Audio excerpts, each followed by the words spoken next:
To stop your phone from keep switching between Wi-Fi networks in Samsung Galaxy S23 Ultra, swipe down the top of the screen and then tap setting icon, tap connection, and then tap Wi-Fi.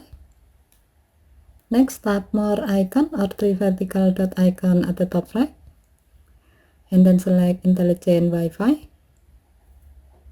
Now, tap the blue on off switch next to switch to better Wi-Fi network to disable this option. When the switch runs gray, it means that this option is off.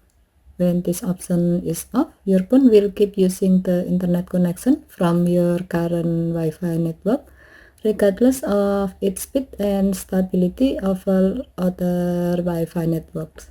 Okay, thank you for watching. Have a nice day.